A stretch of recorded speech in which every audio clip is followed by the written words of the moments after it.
Les résultats de l'étude commerciale doivent être traduits en objectifs financiers. L'étude financière prévisionnelle est composée du plan de financement qui liste vos besoins de départ et les ressources nécessaires pour les financer, du compte de résultats qui mesure la rentabilité, du plan de trésorerie qui recense les encaissements et les décaissements.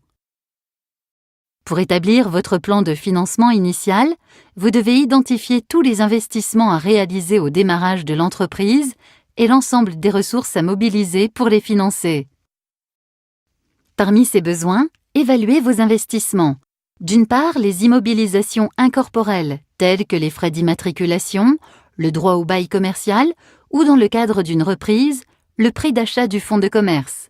D'autre part, vos immobilisations corporelles, comme par exemple les travaux effectués pour aménager vos locaux, le matériel de production ou d'exploitation, le matériel informatique ou encore le mobilier nécessaire à l'activité.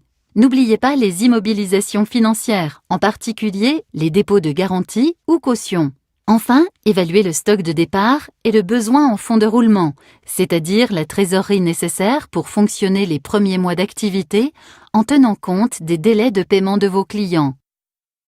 Il faut maintenant rechercher les financements les mieux adaptés, en mobilisant d'abord votre apport personnel et celui des associés dans le cas d'une société, en sollicitant des emprunts bancaires à long ou à moyen terme. Vous pouvez également compléter vos ressources par les dispositifs d'aide à la création d'entreprises qui peuvent vous être accordés.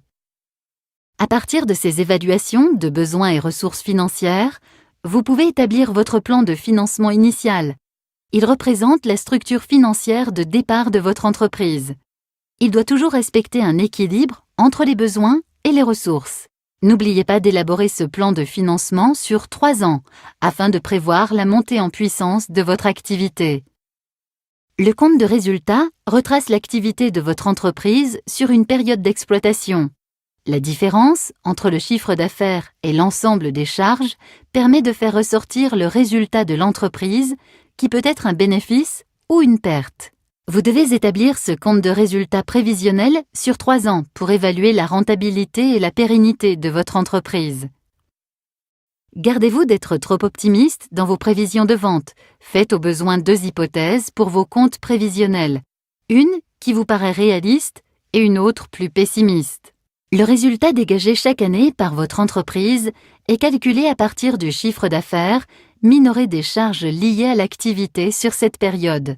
Les achats de marchandises ou de matières premières, les charges externes constituées de frais de fonctionnement, les charges du personnel salarié, les cotisations sociales du dirigeant, les différents impôts et taxes dus par l'entreprise, les amortissements qui constatent comptablement la dépréciation des équipements de votre entreprise et les charges financières, intérêts d'emprunt, agio.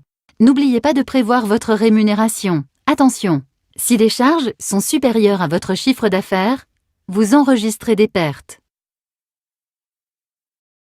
Dans votre plan d'affaires, établissez un plan de trésorerie prévisionnel, mois par mois, sur la première année.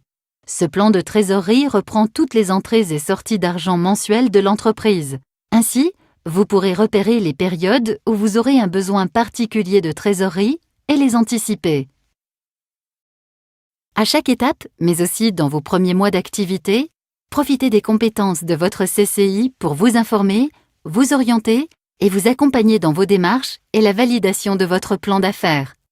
La CCI peut également vous faciliter la mise en relation avec vos futurs partenaires financiers et tous les organismes qui pourront vous aider à sécuriser votre projet.